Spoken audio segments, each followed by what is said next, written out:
आओ सुनाऊं कहानी। लाइक शेयर सब्सक्राइब कमेंट करना ना भूलें। आप देख रहे हैं मोहब्बत कर बैठे भाग 5। श्रीमती राव उठकर उसके पास आई और चेन को उसके गले में डालकर पीछे से हुक लगा दिया। फिर बड़े प्यार से उसको वॉश बेसिन के शीशे में ले जाकर दिखाया। देखो, बड़ी प्यारी लग रही हो। गौरी ने देखा तो खुश हो गई। वाकई बहुत खूबसूरत लग रही थी वो चेन पेंडेंट के साथ। हेलो। एक खूबसूरत मीठी आवाज़ सुनकर वीर प्रताप ने सर उठाकर देखा। सामने मालिनी हंसती हुई खड़ी थी। Oh hello Malini, please have a seat, Veer Pratap ने मुस्कुरा कर कहा और टेबल पर रखे बेल को पुश कर दिया। मालिनी की कुर्सी पर बैठते ही वहां पर एक वर्दीधारी चपरासी आया और हुकुम सरकार कहकर सिर झुकाकर खड़ा हो गया। दो कॉफ़ी जल्दी से ले आइए और साथ में सीनियर मैनेजर को भी भेजिए, वीर प्रताप ने चपरासी को ऑर्डर दिया। जी सर, कहकर वो बाहर निकल गया। कहिए कैसे आना हुआ? कुंवर साहब, अब तो आपसे ना तो फ़ोन पर बात होती है और ना ही आपसे मुलाकात होती है। हमसे कोई गलती हो गई है क्या? मालिनी बड़ी मीठी आवाज़ में बोली। नहीं प्रिंसेस, आपको गलतफहमी हो रही है। आपसे कोई गलती नहीं हुई है। क्योंकि काफ़ी समय से हम एक नए प्रोजेक्ट पर काम कर रहे हैं, उसके सिलसिले में हमें लोगों से मिलते रहना पड़ता है और कभी कहीं जाना भी पड़ता है। इस वजह से हम अपना फ़ोन अक्सर अपने सेक्रेटरी को दे देते हैं ताकि वो सारे कॉल रिसीव कर सके। तो फिर हम आपसे कैसे मिलेंगे अगर आप इस तरह से बिजी रहेंगे तो? मालिनी ने तिरछी नज़र से देखते हुए वीर से कहा। वीर ने कोई जवाब नहीं दिया, लेकिन हंसते रहे। तभी उनका सीनियर मैनेजर वहां पर आ गया, जिसे वीर ने बुलाया था। वीर ने सीनियर मैनेजर को बैठने का इशारा किया। वो मालिनी के बगल वाली कुर्सी पर बैठ गया। वीर मैनेजर से किसी बात पर डिस्कशन करने लगे।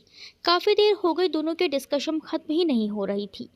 एक बात खत्म हो जाती थी और सीनियर मैनेजर खड़े हो जाते थे जाने के लिए, तो वीर प्रताप फिर कोई नई डिस्कशन शुरू कर देते। कॉफ़ी जल्दी लाने के लिए बोला था हमने, देर क्यों हो गई? पता करिए और जल्दी भेजिए, उन्होंने इंटरकॉम पर रिसेप्शनिस्ट से कहा। एक नज़र मालिनी की तरफ देखा, मुस्कुराए और फिर सीनियर मैनेजर से बात करने में व्यस्त हो गए। दरवाजे पर नॉक नॉक की आवाज़ सुनकर उन्होंने सर उठाकर देखा। चपरासी कॉफ़ी की ट्रे लेकर खड़ा था। उन्होंने सर से अंदर आने का इशारा किया और वो अंदर आ गया और उसने 3 कॉफ़ी के कप तीनों के आगे रख दिए। और कोई हुक्म सरकार? चपरासी ने पूछा। नहीं, आप जाइए। जी सर, चपरासी ने कहा और चला गया। कुछ देर का ब्रेक लिया और तीनों कॉफ़ी पीने लगे। मालिनी से हल्की फुल्की बातें करने लगे। जैसे ही कॉफ़ी ख़त्म हुई, वीर सीनियर मैनेजर से बोले, आप प्रोजेक्ट मैनेजर को भेजिए प्लीज़ और आप दोबारा आ जाइए। जी सर, कहकर वो बाहर चले गए। ऑफिसर ने कुछ देर सन्नाटा छाया रहा। वीर गंभीरता से लैपटॉप पर झुके हुए कुछ टाइप कर रहे थे। मालिनी गंभीरता से वीर को देख रही थी और सोच रही थी कि क्या वो सच में व्यस्त हैं या व्यस्त होने का नाटक कर रहे हैं। लगता तो नहीं कि वो नाटक कर रहे हैं। जिस तरह से वो डिस्कशन कर रहे थे अपने मैनेजर से, वो नाटक तो नहीं लग रहा है। तभी दरवाजे पर दोबारा नॉक नॉक हुई और वीर ने उन्हें अंदर आने के लिए कहा। मालिनी खड़ी हो गई और बोली, कुंवर साहब, आप वाकई बहुत व्यस्त हैं। मैं अभी तो मॉल जा रही हूँ। क्या मैं आपसे उम्मीद करूँ कि हम डिनर साथ में करेंगे? हम अभी कुछ कह नहीं सकते। ऐसा करिएगा, आप शाम को फ़ोन करके पूछ लीजिएगा। वीर बोले और मालिनी को खड़ा देखकर खुद भी खड़े हो गए। सॉरी, हम बहुत व्यस्त हैं आज, आपको समय नहीं दे पा रहे हैं, बोलकर हाथ जोड़ दिए। इट्स ओके, मालिनी ने मुस्कुरा कर कहा और बाहर निकल गई। वीर ने चैन की सांस ली और अपना काम करने लगे। कुंवर साहब ने अभी तक कोई जवाब नहीं दिया कि वो हमसे शादी करना चाहते हैं या नहीं। कैसे इसका जवाब उनसे लिया जाए? उनके मन में क्या है ये कैसे जान सकते हैं हम? मालिनी सोच रही थी और कार ड्राइव कर रही थी। वैसे तो जब वो घर से निकलती थी तो ड्राइवर ले जाती थी, मगर इसका इरादा वीर के साथ लॉन्ग ड्राइव पर जाने का था। इसीलिए उस दिन ड्राइवर को छुट्टी दे दी थी। लिहाजा अब उसे खुद कार ड्राइव करना पड़ रहा था। उनसे तो बात हो ही नहीं पा रही है आजकल। कॉल खुद नहीं उठाती, उनकी सेक्रेटरी ही फ़ोन रिसीव करती हैं। कुंवर साहब से बात करवा दो कहने पर एक ही जवाब होता है कि वो अभी व्यस्त हैं या कॉन्फ्रेंस में बिजी हैं। समझ में नहीं आ रहा कि उनसे कैसे संपर्क करूं। आज ऑफिस में गई तो उन्होंने खुद को काम में इतना व्यस्त रखा कि मुझसे बात भी नहीं कर पाए। अब देखो रात को डिनर का क्या प्रोग्राम बनाते हैं, खुद से कहते हुए मालिनी कार मॉल के रास्ते पर डाल दी। अब उसे समय तो व्यतीत करना ही था शाम तक का इंतज़ार करने के लिए, ताकि शाम को एक बार फिर फ़ोन कर सके और पता कर ले कि वो डिनर के लिए अवेलेबल है कि नहीं। गौरी जल्दी जल्दी तैयार होकर नीचे आई और डाइनिंग टेबल की तरफ बढ़ गई।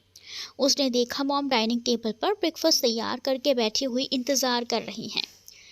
क्या ये चेन पहन कर जाओगी? उसके गले में लटके चेन को देखकर श्रीमती राव ने पूछा। हाँ मॉम, क्यों ना पहनूं? अगर आप कहती हैं तो मैं नहीं पहनूंगी। गौरी जानती थी कि मॉम बहुत डरती हैं उसे खोने से। नहीं, पहन लो बेटा, ऐसी कोई बात नहीं है, उन्होंने मुस्कुरा कर कहा। नहीं मॉम, अगर आपको अच्छा नहीं लगता है तो हम नहीं पहनेंगे, सिर्फ घर में पहन लिया करेंगे, गौरी ने दोबारा कहा। गौरी मॉम को नाराज़ नहीं करना चाहती थी। अरे नहीं बेटा, पहन लो, तुम्हारे गले में बहुत अच्छी लग रही है, वैसे भी यूनिक पीस है। सुनार भी यही कह रहा था। उसने तो देखते ही कह दिया था कि ये तो यहाँ नहीं बना है, ये तो जयपुर से बनाया गया है और खरा सोना है।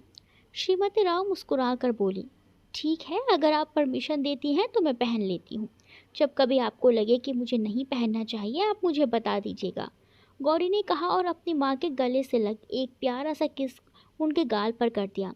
श्रीमती राव खिलखिलाकर हंस पड़ी। गौरी को बहुत अच्छा लगा उनका इस तरह से हंसना। चलो अब ब्रेकफास्ट कर लो, ऑफिस के लिए लेट हो रहे हो। श्रीमती राव ने नाश्ते से भरी एक प्लेट उसकी ओर सरकाते हुए कहा। आपके इस खूबसूरत सी हंसी के लिए तो मैं छुट्टी भी कर सकती हूँ मॉम, कहो तो आज छुट्टी कर लूँ, कहीं घूम कर आते हैं। गौरी बड़े प्यार से बोली। अरे नहीं भाई, तुम ऑफिस जाओ, फिर कभी चलेंगे घूमने के लिए, श्रीमती राव ने कहा और दूसरी प्लेट में अपने लिए नाश्ता डालने लगी। मालिनी ने अपने किसी दोस्त को मॉल में बुला लिया था ताकि अकेले समय बिताने में परेशानी ना हो। वैसे भी वो काफ़ी समय से अपने दोस्त से मिली भी नहीं थी। उसके साथ एक क्वालिटी टाइम बिताने के बाद जब शाम को 7 बजे उसे ध्यान आया कि अरे कुंवर वीर प्रताप को फ़ोन करके पूछा जाए कि क्या वो डिनर पर अवेलेबल हैं। उन्होंने अपना फ़ोन निकाला और वीर प्रताप को फ़ोन मिलाने की बहुत कोशिश की, मगर उनका फ़ोन ही नहीं लग रहा था। आउट ऑफ रेंज का मैसेज आ रहा था। मालिनी को बड़े ज़ोर से गुस्सा आया और उसने अपना फ़ोन टेबल पर पटक दिया। क्या हुआ प्रिंसेस? मालिनी के दोस्त ने बड़े प्यार से पूछा। एक फ़ोन नंबर मिला रही हूँ मगर आउट ऑफ रेंज आ रहा है। जब भी इन्हें फ़ोन मिलाती हूँ हर बार कोई ना कोई प्रॉब्लम हो जाती है। मुश्किल से कभी नंबर मिलता है तो कोई और फ़ोन उठा लेता है तो पता चलता है कि उनका सेक्रेटरी बोल रहा है और कुंवर बिजी हैं। वो अपने दांत पीसती हुई बोली। किसकी बात कर रही हो आप? दोस्त ने पूछा। कुंवर वीर प्रताप सिंह। सुबह उनसे मिलने आई थी मगर वो अपने ऑफिस में बिजी थे और लंच के लिए पूछा तो कहते हैं कि कॉन्फ्रेंस के लोगों के साथ उनका लंच है। अब डिनर के लिए फ़ोन करो तो फ़ोन आउट ऑफ रेंज आ रहा है। मालिनी बड़बड़ाई और दोबारा फ़ोन ट्राई करने लगी मगर इस बार भी आउट ऑफ रेंज आ रहा था। कोई बात नहीं डियर, अब लंच मेरे साथ किया है तो डिनर भी कर लीजिए, क्या फ़र्क पड़ता है, इतने दिनों बाद तो हम दोनों मिले हैं। चलिए कहीं लॉन्ग ड्राइव पर चलते हैं, उसके बाद डिनर करेंगे। इतना बोलकर उसने मालिनी का हाथ पकड़ा और फूड कोर्ट से बाहर निकल लिफ्ट की तरफ बढ़ गए। वीर ने अपने फ़ोन को एयरप्लेन मोड पर डाल दिया था। उन्हें मालूम था कि ठीक 5 बजे से लेकर 7 बजे के बीच कभी भी मालिनी का फ़ोन आ सकता है। प्रिंसेस मालिनी से कैसे दूर हुआ जाए? वो तो अब रोज़ ही हमारे पास आने लगी हैं। पहले तो हमें इनकी मंशा मालूम नहीं थी मगर साफ पता चलता है कि वो हमारे साथ विवाह करना चाहती हैं और हम अभी विवाह के लिए तैयार नहीं हैं। उनके हमारे शौक़ अलग हैं। सबसे बड़ी बात, उन्हें पाश्चात्य जीवन शैली वेस्टर्न लाइफस्टाइल पसंद है और वो विदेश में बसना चाहती हैं, जबकि हमारा तो पुश्तैनी व्यापार ही यहाँ पर है और हम कैसे अपने परिवार को छोड़कर जा सकते हैं। और पता नहीं क्यों वो हमें पत्नी के रूप में पसंद नहीं आती हैं। दोस्ती तक तो ठीक है मगर उन्हें अपना जीवन साथी बनाना ये हमें मंजूर नहीं है। वो तुनक मिजाज है, छोटी छोटी बातों पर उन्हें गुस्सा आता है। परिवार के बीच में कैसे रहा जाए उसके तौर तरीके नहीं मालूम। वो तो बस वेस्टर्न लाइफस्टाइल को अपनाए हुए हैं और यहाँ भी ऐसा ही करना चाहती हैं जो हमारे लिए मुश्किल है। क्या बहाना बनाया जाए, कैसे उन्हें अपने आप से दूर रखा जाए? फिर अपनी रिवॉल्विंग चेयर पर बैठे सोच रहे थे। दरवाजे पर नॉक नॉक की आवाज़ सुनकर उन्होंने सर उठाकर देखा। वहाँ पर उनके चचेरे भाई कुंवर रवि प्रताप सिंह और कुंवर अंशुल प्रताप सिंह खड़े थे और अंदर आने की इजाज़त चाह रहे थे। अंदर आ जाइए, आप लोगों को इजाज़त की क्या ज़रूरत है? वैसे भी हम खाली ही तो बैठे थे। वीर प्रताप मुस्कुरा कर बोले। वो दोनों हंसते हुए अंदर आकर बोले, आपका कोई भरोसा नहीं है। कभी तो खाली होने पर भी आप किसी को अंदर नहीं आने देते, और गलती से आ गया तो उसकी खैर नहीं होती है। हमने भुगता है जी। ये सुनकर वीर हंस पड़े। अकेले किस सोच में डूबे हुए हैं आप? अंशुल प्रताप ने पूछा। भ्राता, एक मुसीबत सर पर आ खड़ी है, समझ में नहीं आता उससे कैसे पार पाया जाए। लड़की का मामला है क्या? अंशुल प्रताप एकदम आंख दबाते हुए बोले। क्यों छोटे कुंवर, आप लड़की का ही जिक्र क्यों कर रहे हैं? कुछ और भी तो प्रॉब्लम हो सकती है। रवि प्रताप ने कहा। देखो जी, जब प्रॉब्लम कहो तो सिर्फ प्रॉब्लम होती है। प्रॉब्लम कुछ भी हो सकती है, लेकिन अगर मुसीबत कहते हैं तो सिर्फ लड़की ही हो सकती है। क्यों भ्राता श्री, हम सही कह रहे हैं ना आपसे? बताइए तो कौन है वो मुसीबत? अंशुल प्रताप ने कहा। लगता है भुक्तभोगी हैं आप, इसीलिए लड़कियों को मुसीबत के नाम से बुला रहे हैं। वीर प्रताप हंसे। अरे भ्राता, आप भी अपनी नई मुसीबत के बारे में बात करिए। आई मीन लड़की, क्या हुआ, प्रेग्नेंट तो नहीं कर दिया उसे? कुंवर अंशुल, आप क्या अनाप शनाप बोल रहे हैं? वो आपसे बड़े हैं, थोड़ा सा तो मान रखिए उनका। रवि प्रताप ने अंशुल प्रताप को डांटा। अरे रहने दीजिए, वो सही ही कह रहे हैं। उस मुसीबत का नाम प्रिंसेस मालिनी ही है, और सत्य में वो एक लड़की ही है, और साथ में मुसीबत भी। आए दिन हमारे ऑफिस में आ जाती है, हमें काम करने में परेशानी होती है। कभी इनके साथ वहाँ जाओ, कभी यहाँ जाओ, यहाँ तक कि रात को भी डिनर उनके साथ करो। हम तो परेशान हो गए हैं उनसे। वीर प्रताप ने थोड़ा झुंझलाते हुए कहा। कुछ देर तक सभी हंसते रहे, फिर रवि प्रताप बोले। मगर हमारी मॉम तो कह रही थी कि उनके परिवार वाले अपने प्रिंसेस मालिनी का रिश्ता लेकर हमारे परिवार से मिलने आए थे। हाँ, आए तो थे, मगर माता श्री ने उनसे ये कहा कि वो हमसे पूछ कर बताएंगे, और मॉम ने हमसे पूछा भी था, हमने मना कर दिया। लेकिन इसके बावजूद भी मालिनी जी यहाँ पर चली आती हैं। लगता है माता श्री ने अभी उनको कोई जवाब नहीं दिया, शायद वो मना करते हुए झिझक रही हैं। वीर प्रताप ने बताया। प्रिंसेस मालिनी के साथ तो डांस करने में बड़ा मज़ा आता है। उन्हें छूते बिजली का झटका लगता है। उनका कर्वी फिगर, उनकी अदाओं से भरी मुस्कान, और उनका तिरछी नज़र से देखना, हाय, दिल घायल हो जाता है। अंशुल प्रताप ने अपने सीने पर हाथ रखते हुए कहा। अंशुल प्रताप की एक्टिंग को देखकर दोनों कुंवर हंस पड़े। तो आप ही शादी कर लीजिए ना उनसे, कम से कम हम तो बच जाएंगे। वीर प्रताप बोले। शादी और उनसे? कभी नहीं। जब आप ही उनसे शादी नहीं कर सकते तो हम क्या करेंगे? अच्छा बताएं, क्या आप उनसे बचना चाहते हैं? पक्का? क्या हम आपको आइडिया दें? अंशुल प्रताप फिर बोले। ऐसा कौन सा आइडिया है आपके पास? वीर प्रताप ने पूछा। अगर हमने आपको आइडिया बता दिया तो आप हमें क्या इनाम देंगे? पहले अपना आइडिया तो बताइए। अगर हमें पसंद आया और हमें सूट कर गया, तभी तो हम आपको इनाम देंगे। ना जी ना, कहीं ऐसा ना हो आपको आइडिया पसंद आए और आप हमसे कहें कि आपको पसंद नहीं आया, और फिर आप उस आइडिया पर काम करना शुरू कर दें। हमें पक्का प्रॉमिस कीजिए, आप हमें हमारा इनाम ज़रूर देंगे, तभी हम बताएंगे आपको। अरे कुंवर, अब बता भी डालिए, क्यों हमारी टेंशन और बढ़ा रहे हैं? कहा ना, पहले आप वादा करें कि आप हमें हमारा इनाम देंगे। पक्का जी पक्का, हम आपको आपका इनाम देंगे। चलिए अब आप बोलिए, आप कौन सा आइडिया दे रहे हैं? ज़रा अपना कान हमारे मुंह के पास लाइए, चुपके से बताएंगे हम आपको। बहुत ही इरिटेटिंग है आप, कसम से। आपकी जगह कोई और होता तो अभी तक हमने उन्हें फायर कर दिया होता। वीर प्रताप अपनी सीट से खड़े होते हुए बोले और करीब आकर अंशुल प्रताप के मुंह के पास अपना कान लगा दिया। आप अपना ऑफिस स्वर्णगढ़ी से कहीं और शिफ्ट कर लीजिए और यहाँ से गायब हो जाइए, किसी को बताए भी ना कि आप कहाँ हैं। कुल अंशुल प्रताप ने उनके कान में आइडिया बता दिया। ओहो, खोदा पहाड़ निकली चूहिया। हम तो सोच रहे थे कि पता नहीं ऐसा कौन सा आइडिया है। हम भी बेवकूफ़ की तरह आपके पास आपका आइडिया सुनने आ गए। वीर प्रताप के चेहरे पर झुंझलाहट देखी जा सकती थी। भ्राताश्री, आइडिया बहुत मस्त है। इसके बेहतर कोई आइडिया आपको मिलेगा नहीं, सिवाय इसके या तो आप उन्हें गालियाँ देकर भगा दें या फिर आप उनसे शादी कर लें। ये तो दो ऑप्शन बाकी हैं जो आप करना नहीं चाहेंगे। अब यह आप पर डिपेंड करता है कि आप कौन सा ऑप्शन पसंद करेंगे। लेकिन हम जाएं कहाँ?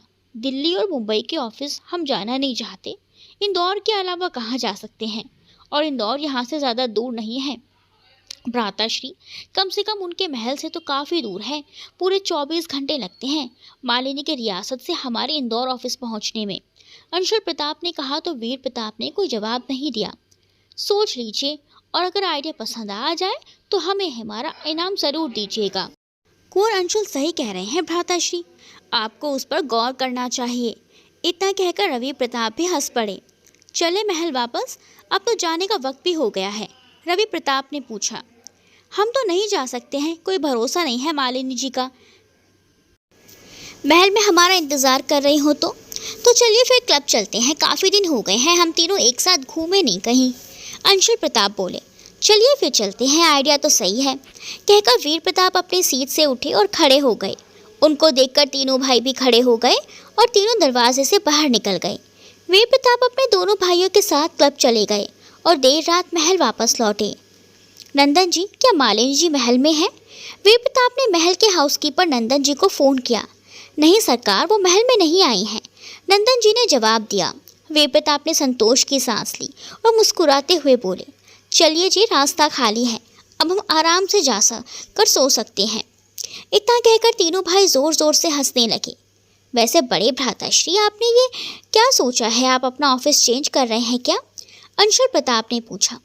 बात तो सही कही है आपने, वीर प्रताप ने कहा। तो फिर देर किस बात की? कल चलते हैं हम सब इंदौर और सेटिंग कर लेते हैं। अंशुल प्रताप बोले। क्या आप भी हमारे साथ रहेंगे? वीर प्रताप ने पूछा। जी, वरना आप अकेले बोर हो जाएंगे। इतना कहकर अंशुल प्रताप हंसने लगे। ये भी ठीक है, यहाँ पर चाचा जी लोग हैं और भ्राताश्री रवि जी हैं, ये लोग संभाल ही लेंगे। हम कल सुबह पिताश्री से बात करते हैं और जल्दी ही यहाँ से निकलने की कोशिश करते हैं, वीर प्रताप ने कहा। महल में पहुंचकर सभी अपने अपने रूम की तरफ चले गए। ना जाने क्यों आज गौरी कुछ परेशान लग रही थी। बार बार उसका हाथ अपने गले में चला जाता और वो परेशान होकर अपने गले में पहने सोने के चेन से खेलने लगती। उसने चेन अपने गले से निकाली और उसमें पिरोए पेंडेंट को सहलाने लगी। बार बार उसकी आंखों में महाकालेश्वर ज्योतिर्लिंग महादेव का मंदिर घूम जाता। अचानक उसका मन किया कि क्यों ना मंदिर होकर आया जाए। उसने मोबाइल में टाइम देखा तो सुबह के 11 बज रहे थे। उसने अपना लैपटॉप बंद किया और अपने मैनेजर को मैसेज किया कि वो कहीं जा रही है, उसे छुट्टी चाहिए। मैनेजर से हाँ का जवाब मिलने पर उसने अपनी बाइक उठाई और मंदिर की तरफ रवाना हो गई। जब पहली बार वो अपनी मॉम श्रीमती राव के साथ महाकालेश्वर ज्योतिर्लिंग मंदिर की ओर गई थी, तब बाइक से जाने में 2 घंटे लगे थे। लेकिन आज अकेली थी, इसीलिए अच्छी खासी स्पीड में बाइक चलाकर ले गई और मात्र 1.25 घंटे में मंदिर पहुंच गई। पार्किंग में बाइक लगाकर वो मंदिर की तरफ बढ़ती चली गई। आज भीड़ ज़्यादा थी, इसीलिए उसे मंदिर तक पहुंचने में वक्त लगा। महाकालेश्वर ज्योतिर्लिंग मंदिर में पूजा अर्चना की और उन पुजारी जी को ढूंढने लगी जो पिछली बार मिले थे और खूब सारी बातें भी की थी, मगर वो कहीं नज़र नहीं आ रहे थे। चूँकि भीड़ ज़्यादा थी, इसीलिए वो कुंड की तरफ चली गई।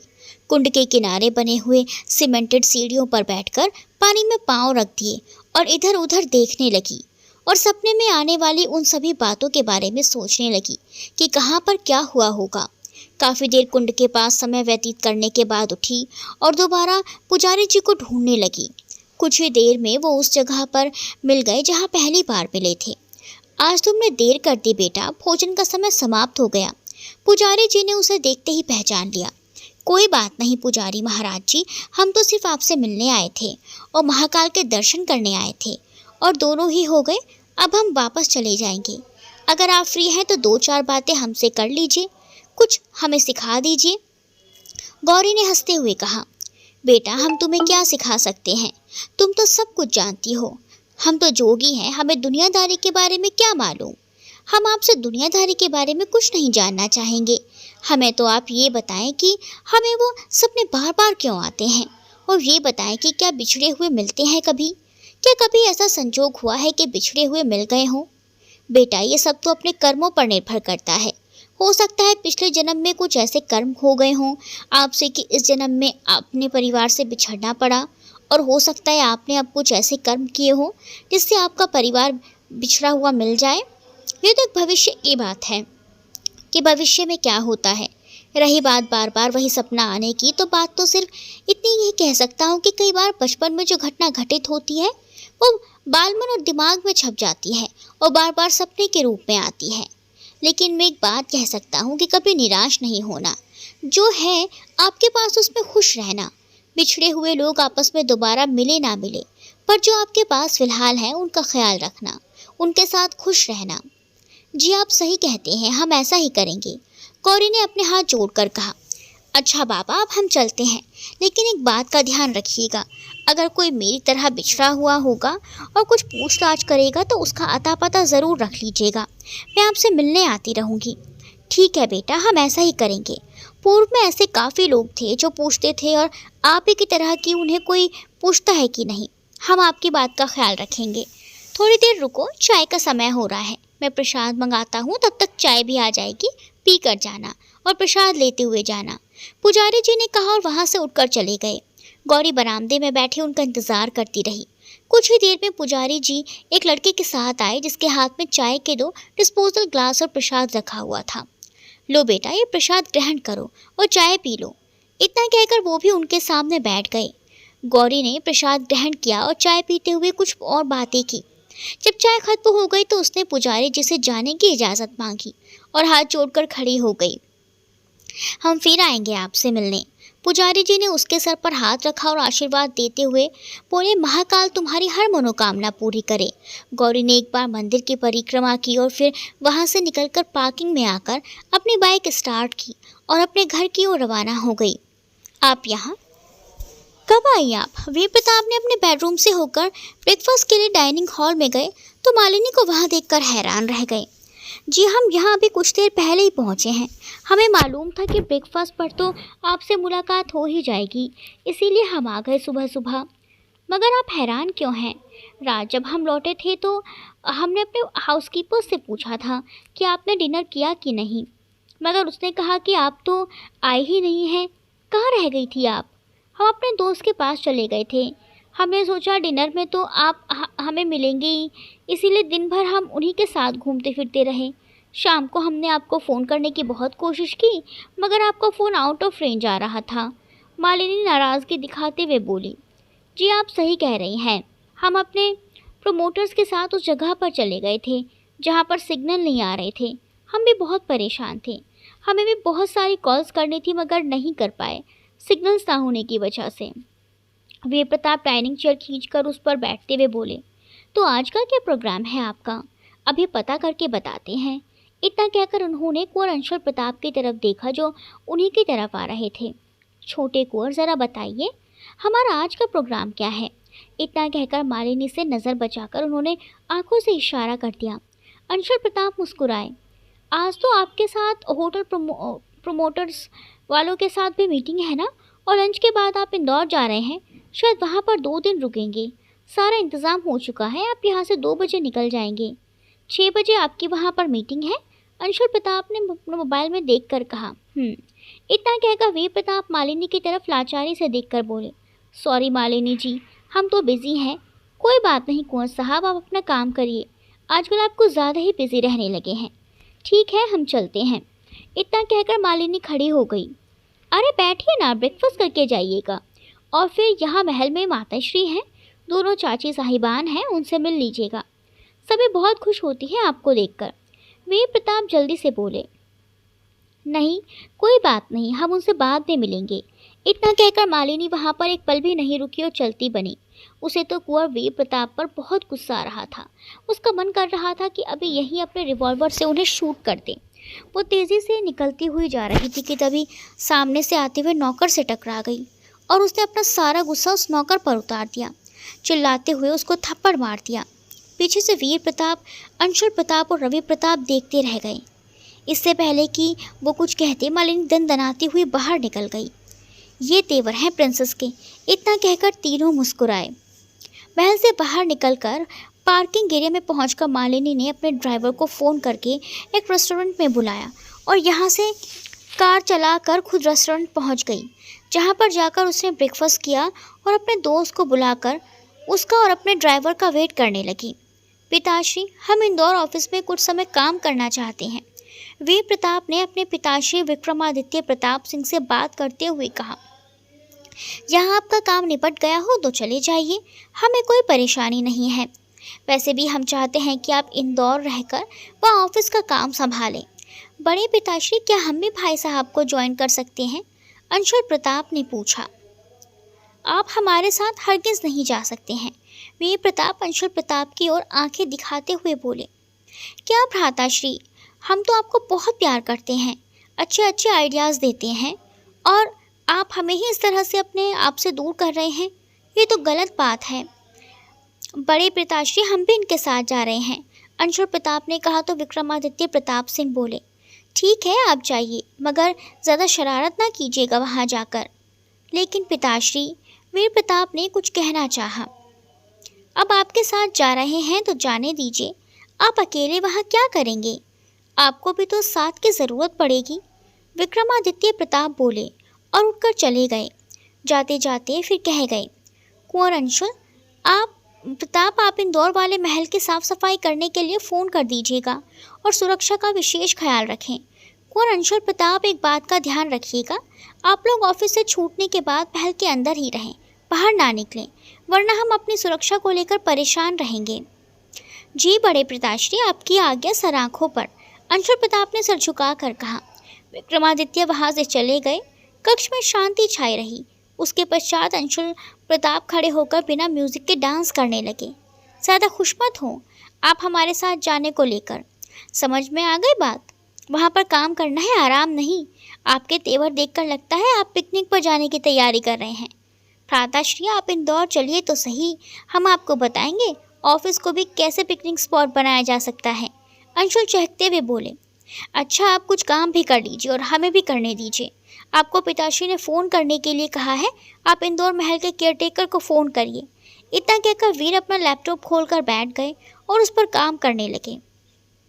अरे बेटा, तेरे माथे पर ये कैसा तिलक है? ये तो महाकाल का तिलक लगता है, श्रीमती राव ने डाइनिंग टेबल पर चाय और नाश्ते की ट्रे रखते हुए कहा। उन्हें मालूम था कि गौरी अंदर घुसते चाय नाश्ते की डिमांड करेगी, इसीलिए आज भी पहले ही बना कर ले आई थी। गौरी एक पल की देरी भी बर्दाश्त नहीं कर सकती थी। मॉम आज हम महाकालेश्वर ज्योतिर्लिंग मंदिर गए थे, गौरी ने चाय का कप अपने हाथ में लेते हुए कहा। किसके साथ गई थी इतनी दूर? मॉम, ऑफिस से एक लड़के जा रही थी, सोचा उसके साथ चली जाती हूँ। मेरा भी बड़ा मन करता है वहाँ जाने का। आप और मैं भी चलेंगे एक दिन फिर से। गौरी ने सहेली वाली बात को झूठ बोल दिया। वो नहीं चाहती थी कि उसकी मॉम उसके अकेले जाने को लेकर परेशान हो जाए। ठीक है बेटा, हम चलेंगे। तेरे दोनों भाइयों का फ़ोन आया था, कह रहे थे रात को डिनर के बाद वीडियो कॉल करेंगे, श्रीमती राव ने कहा और उसके आगे कटलेट रख दिया। वाह, बड़ी खुशी की बात है। इतना कहकर गौरी ने उनके गर्दन में अपना हाथ डाल दिया और प्यार से उन्हें चूम लिया। चाय नाश्ता करके गौरी अपने रूम में आ गई और अपने कपड़े चेंज करके लैपटॉप पर कुछ काम करने लगी। सुबह का समय, गौरी का ऑफिस। अंशुल प्रताप सुपरिटेंडेंट के पास खड़े एम्प्लॉयज़ के अटेंडेंस रजिस्टर चेक कर रहे थे। तभी गौरी वहां पर आई और उसने रजिस्टर में साइन करने के लिए अंशुल प्रताप के हाथ से रजिस्टर ले लिया। उसको नहीं मालूम था कि अंशुल प्रताप एम्प्लॉयर्स के बेटे हैं। अंशुल प्रताप वैसे भी यहाँ बहुत कम आते थे और पिछली बार जब आए थे तो गौरी वहाँ पर जॉब नहीं करती थी, इसीलिए उसे लगा जैसे ये कोई नया लड़का यहाँ पर जॉब करने आया है। इसीलिए उसने रजिस्टर अपने हाथ में ले लिया। उसने रजिस्टर पर साइन किया और अंशुल प्रताप को पकड़ा दिया। अगर आपने साइन कर लिया हो तो वहाँ पर रख दीजिएगा, इतना कहकर वो जाने लगी। अंशुल प्रताप तो उसके एटीट्यूड को देखते रह गए। हाय ब्यूटीफुल, हाय अंशुल। कुंवर अंशुल प्रताप ने अपना हाथ आगे बढ़ाया। मेरा नाम गौरी राव है, आप मुझे इस नाम से बुला सकते हैं। और हाँ, ज़्यादा फ्रैंक होने की कोशिश ना करें। नए एम्प्लॉय हैं, उसी हिसाब से रहिए और अपना काम करिए, समझे आप? अंशुल प्रताप को बोलने का मौका दिए बिना एक गंदा सा लुक गौरी ने उनको दिया, वहाँ से चली गई। अंशुल प्रताप उसको वहाँ से जाता देखते रह गए। बड़ी अजीब लड़की है, अंशुल प्रताप के सुपरिटेंडेंट से कहा। लेकिन साहब, अपने काम में माहिर है, ज़्यादा किसी से बात नहीं करती, मगर रिस्पेक्ट सबकी करती है और बहुत प्यार से बात करती है, सुपरिटेंडेंट ने कहा। देख लिया कितने प्यार से बात करती है आपकी चहेती। अंशुल प्रताप ने मुंह बना लिया। सुपरिटेंडेंट हल्का सा हंसते हुए बोले, शायद आपको पहचाना नहीं, वैसे भी आप यहाँ आते ही कहाँ हैं जो आपको पहचाने। आपने भी तो हमारा इंट्रोडक्शन नहीं दिया इनको। अंशुल प्रताप नाराज़गी से बोले, सर वो ज़्यादा किसी से बात नहीं करती, ना ही किसी को बात करने का मौका देती है, नाप तोल कर अपनी बात कह देती है और चली जाती है।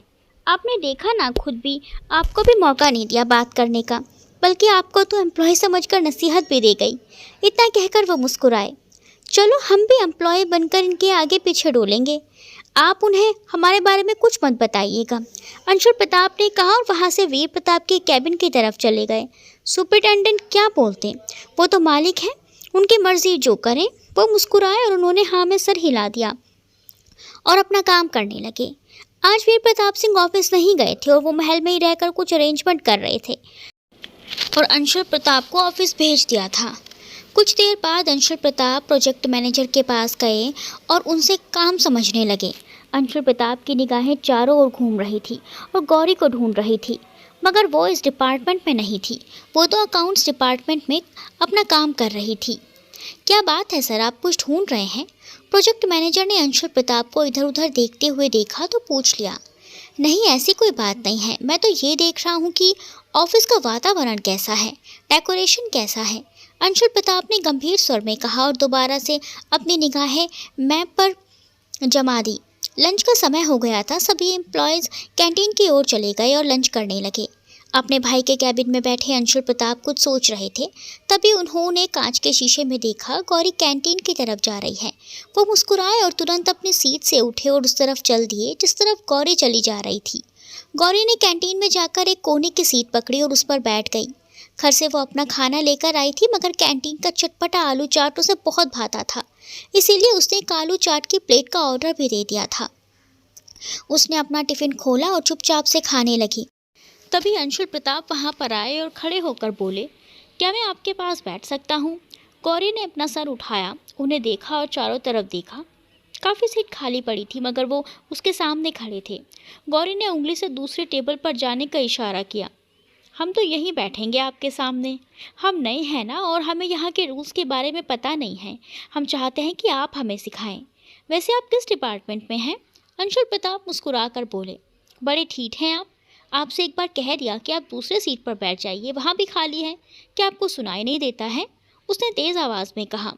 वो क्या है ना, हम आपके पास बैठकर बातें करना चाहते हैं। क्या बात करना चाहते हैं? गौरी ने उन्हें घूर कर देखा। पहले बैठने तो दीजिए, हमें भी भूख लग रही है, मगर हमें कैंटीन का खाना पसंद नहीं है। अगर आप चाहें तो हमारे साथ अपना टिफ़िन शेयर कर सकती हैं। क्यों, हम अपना टिफ़िन आपके साथ क्यों शेयर करें? गौरी उसी तरह घूर कर देखती हुई बोली। अगर थोड़ा सा हम खा लेंगे तो आपको क्या परेशानी होगी? गौरी ने घूर कर देखा और अपना पूरा टिफ़िन का डब्बा अंशुल प्रताप के आगे रख दिया और गुस्से में खड़ी हो गई और वहाँ से जाने लगी।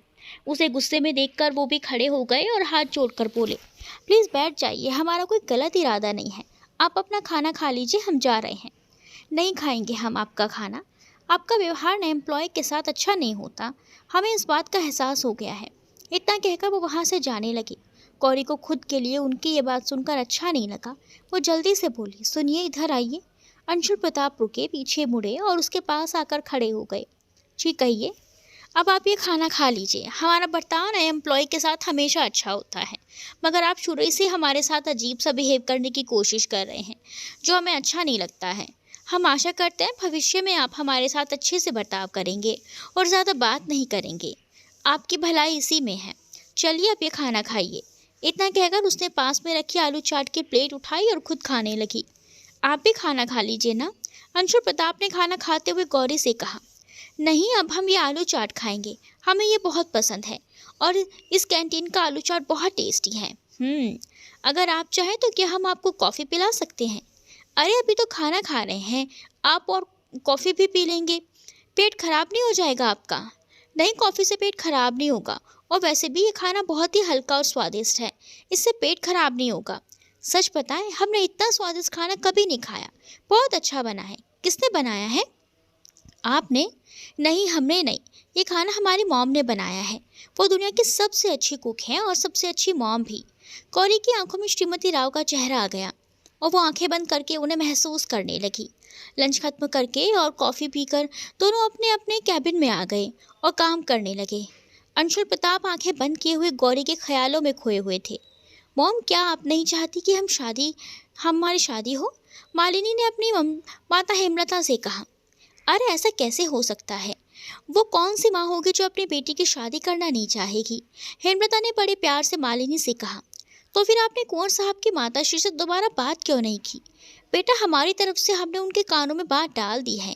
अगर हम जल्दबाजी करेंगे तो अच्छा नहीं लगेगा। वैसे भी हम लड़की वाले हैं, सोच समझ के कदम उठाना पड़ता है।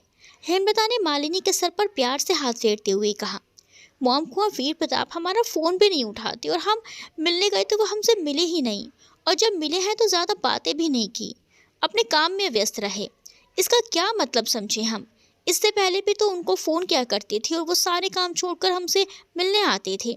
अब जब से आप हमारा रिश्ता उनके पास लेकर गई हैं, तब से वो बहुत ज़्यादा व्यस्त रहने लगे हैं और हमारा फ़ोन एक बार तो नहीं उठाते।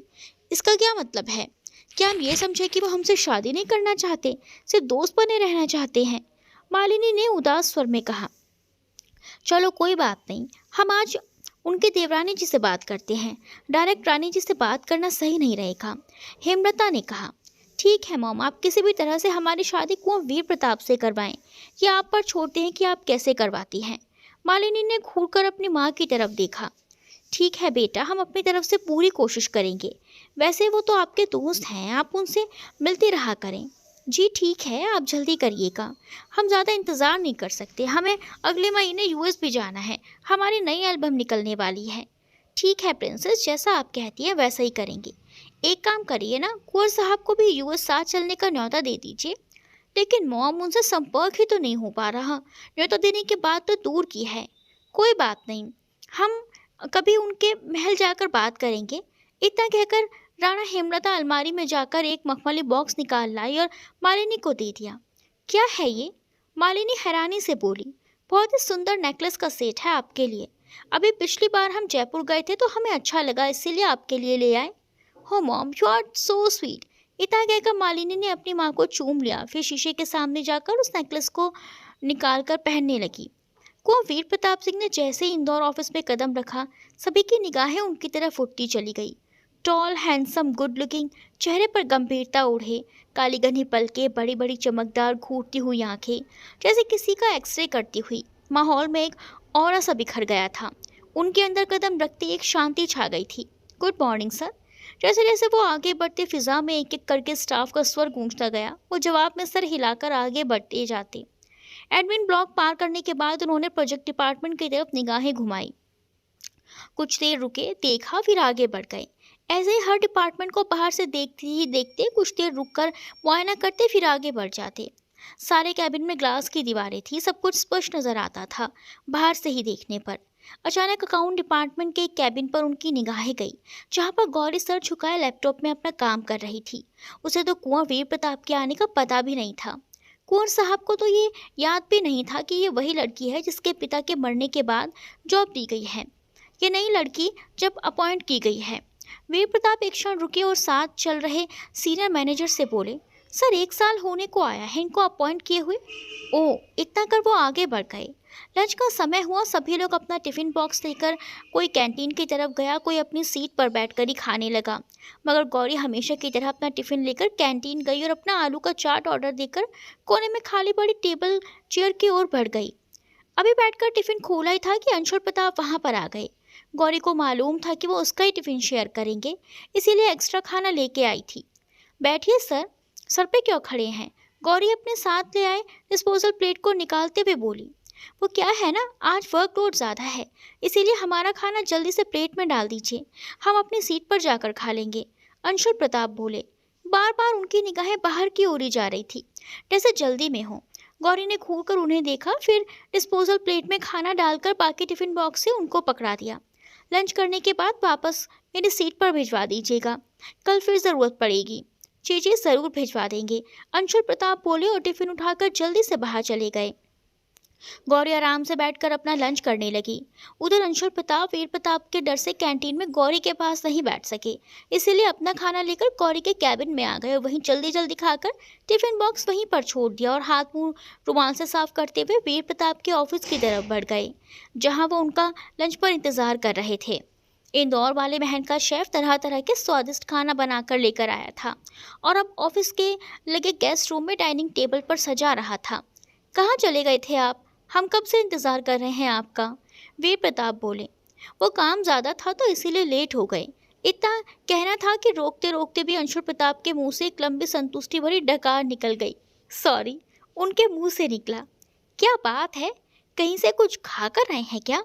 नहीं तो, कुंवर अंशुल ने जल्दी से कहा और कुर्सी पर बैठकर प्लेट में खाना डाला और अनमने भाव से खाने लगे। खाते भी क्यों ना, पेट तो पहले ही भर चुका था, अब खाते कितना। खाते खाते सीनियर मैनेजर को मैसेज कर दिया कि कहीं से हाजमे की गोलियां या चूर्ण जो भी मिले तुरंत मंगवाएं और उन्हें पास कर दें। मिस राव, ये फाइल सीईओ सर को दे दीजिए और उन्हें कुछ डिटेल्स भी चाहिए होंगी तो आप वहीं रुककर उन्हें एक्सप्लेन कर दीजिएगा। अकाउंट मैनेजर ने गौरी को एक फ़ाइल पकड़ाते हुए कहा। जी sir, definitely I will do.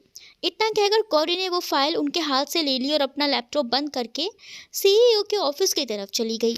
कुछ ही देर बाद वो सीईओ के ऑफिस के बाहर खड़ी थी। मैं आई कम इन सर? गौरी ने बड़ी विनम्रता से पूछा। यस कम इन, उन्होंने लैपटॉप पर अपना सर झुकाए काम करते हुए ही कहा। गौरी उनके टेबल के करीब आई और जैसे ही उसने उनकी तरफ फाइल बढ़ाई वो चौंक गई।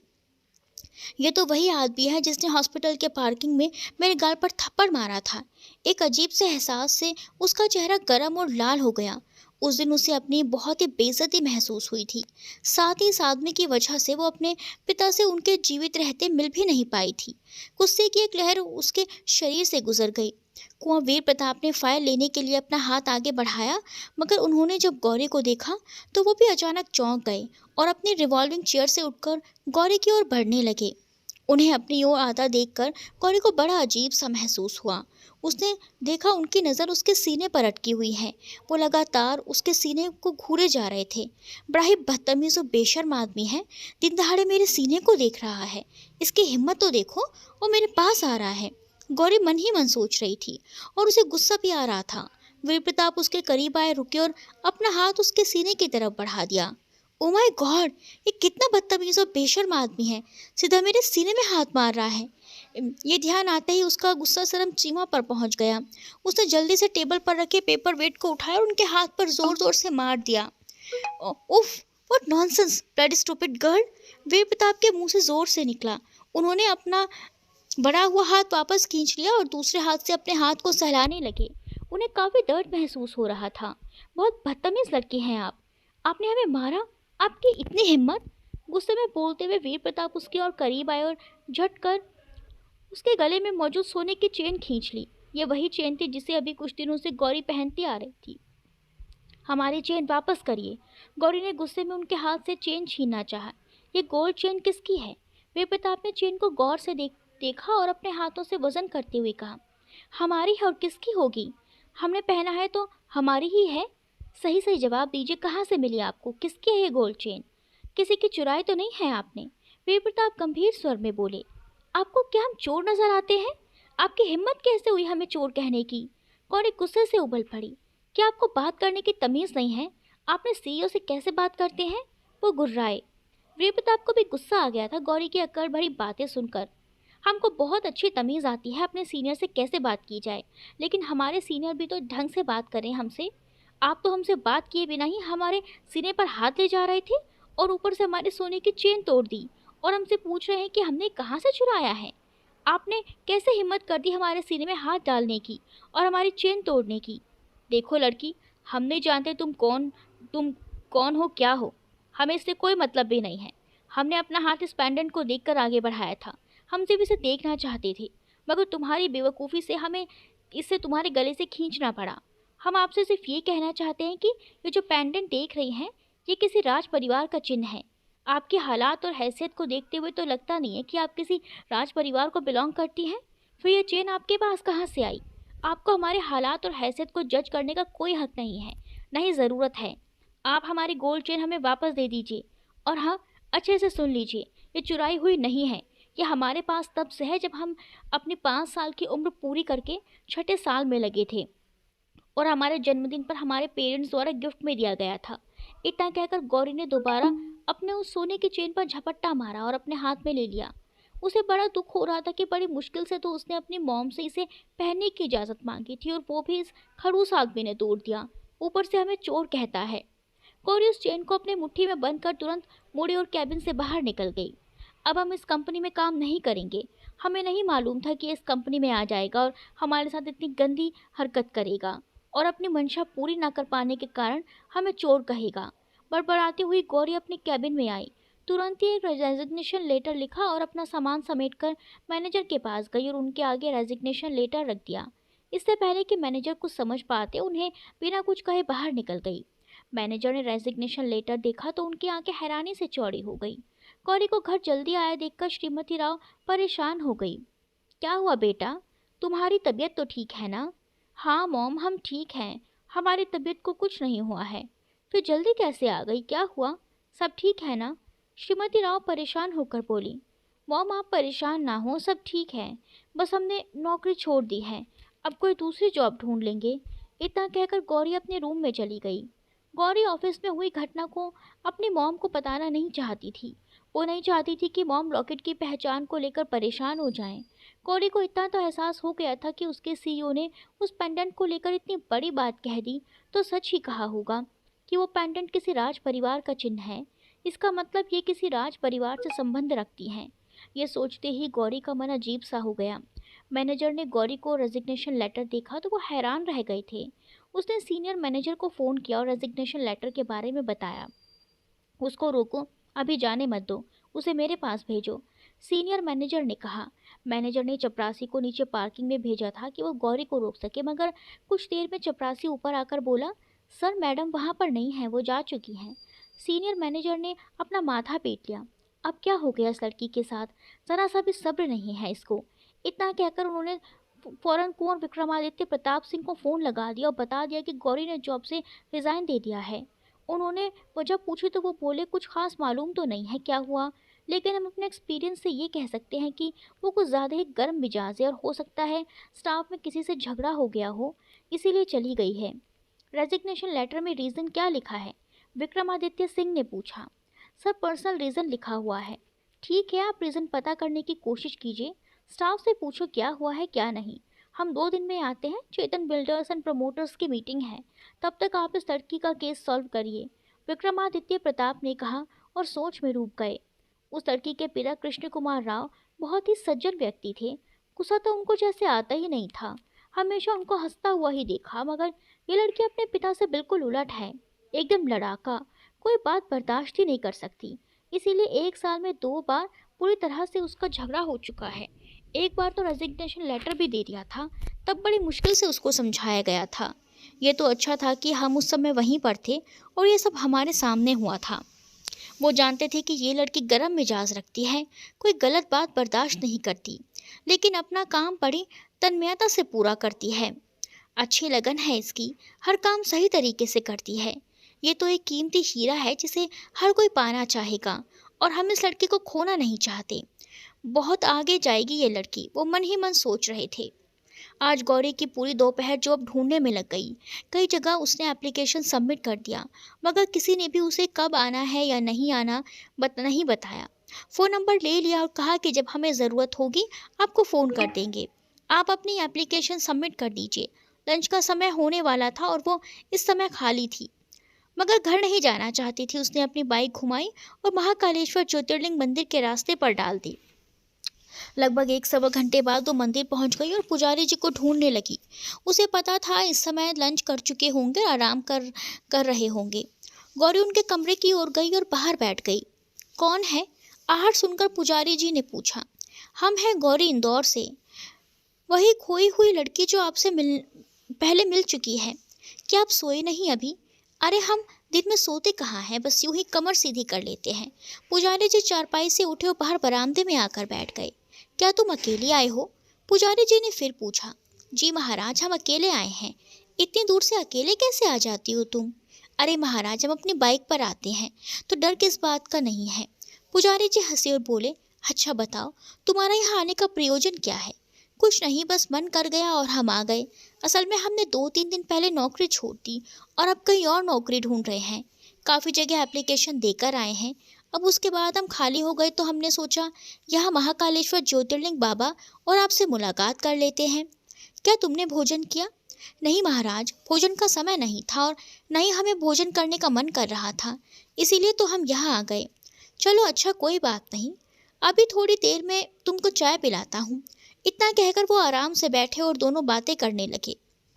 महाराज, कोई आया नहीं है? हमें पूछता हुआ उसने अचानक पूछा। नहीं बेटा, अभी तक तो कोई नहीं आया। आप फिक्र ना करो, जब भी कोई आएगा और पूछेगा मैं आपको उनका टेलीफोन नंबर ज़रूर देकर भेजूंगा। पिछले इतने सालों में कभी कोई किसी को ढूंढने आया हो और उसने आपको अपना फ़ोन नंबर दिया हो कि ऐसा नहीं हो सकता? क्या पता आपने कागज़ों में कहीं रखा हो या आपने कहीं डायरी में लिखा हो? अचानक गौरी ने पूछा। नहीं बेटा, ऐसा तो आज तक नहीं हुआ। वो तो बस यहाँ आते हैं, अपनी यादें ताज़ा करते हैं और अपने खोए हुए लोगों के लिए दुआएं मांगते हैं और चले जाते हैं। ओह, गौरी के मुंह से निकला और वो चुप हो गई। बात करते करते काफ़ी देर हो गई थी और चाय का समय भी हो गया था। तुम बैठो, मैं तुम्हारे लिए चाय और कुछ प्रसाद लेकर आता हूँ। वैसे भी तुमने कुछ खाया नहीं है, प्रसाद खा लोगे तो थोड़ा सा सहारा हो जाएगा। इतना कहकर वो उठे और भोजनालय की तरफ चले गए, जहाँ पर चाय बन चुकी थी। कुछ ही देर में वो वापस आ गए। उनके साथ एक लड़का था जिसके हाथ में चाय और बहुत सारा सूखे मेवे, फल, मिठाई और प्रसाद था। अरे, आपने इतनी परेशानी क्यों उठाई? सिर्फ चाय और प्रसाद ही ले लेती। आपने तो खाने का इतना सारा सामान मंगवा लिया।